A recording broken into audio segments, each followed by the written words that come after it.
በስመ አብ ወወልድ ወመንፈስ ቅዱስ አሃዱ አምላክ አሜን። በስም ስላሴ አምነን ተማሕፂነን ሓንቲ መዝሙር ክዝምር እየ። ማርያም ድንግል ንሕና ባና ማርያም ድንግል ንሕና ባና መድኃኒት ኢኽሞ ናይ ነፍስና መድኃኒት ኢኽሞ ናይ ነፍስና ማርያም ድንግል ንሕና ባና ማርያም ድንግል ንሕና ባና መድኃኒት ኢኽሞ ናይ ነፍስና መድኃኒት ኢኽሞ ናይ ነፍስና ናይ ያዕቆብ መህሳልል ናይ ገዲወት ጸምር ስምኪ ጥዑም እዩ ካብ ጸበኻ መዓር ሕጉሳት ንኸውን ክንዝምር ከለና ስለ ዝኾንክልና ካብ ሞት መድኃኒትና ማርያም ድንግል ንሕና ባና ማርያም ድንግል ንሕና ባና መድኃኒት ኢኽሞ ናይ ነፍስና መድኃኒት ኢኽሞ ናይ ነፍስና ንልምንሃለና ብፍጽም ትሕትና ክንበጽሕ ናብ ኣምላኽ ብድንግል ልመና ብናትኪ ቃል ኪዳን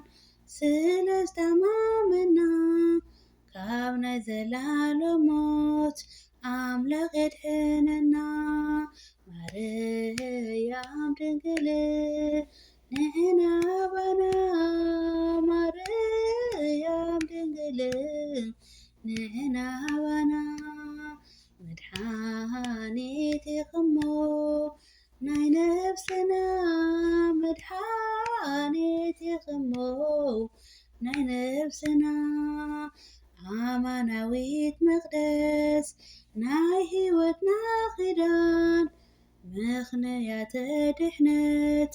ናይ ነፍስን ናይ ስጋን ሓድሽ ዝገበርኪ ኣርሒክ ንእርጋን ንዓለም ዝሃብኪ ናይ ዘላለም ብርሃን ማርያም ድንግል ንሕና ባና ማርያም ድንግል ንሕና ባና መድኃኒት ኢኽሞ ንሕይወትና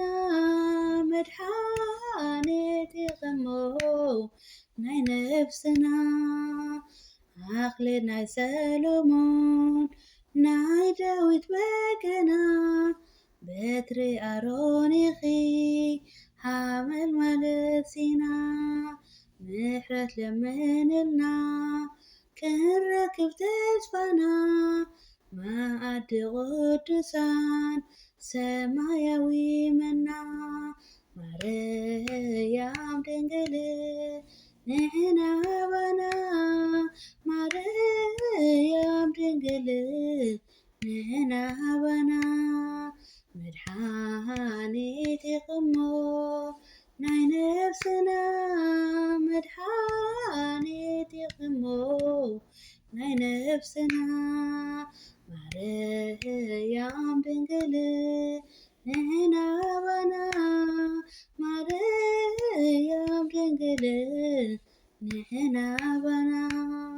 መድኃኒት ኢኽሞ ናይ ነፍስና መድኃኒት ኢኽሞ ናይ ነፍስና አሜን አሜን አሜን። ስለ መዝሙሩ ናይ መዝሙር በዓል ቤት ልዕሊ እግዚአብሔር ኣምላኽና ስሙ ዝኸበረን ዝተመስገነን ይኹን አሜን። ኣብ ዘውደቅክዎ ዘንጠፍክዎ ብኣፈ ትጓን መላእክቲ ይተኣረመለይ። ወስብሐት ንእግዚአብሔር ልዑል አሜን አሜን አሜን።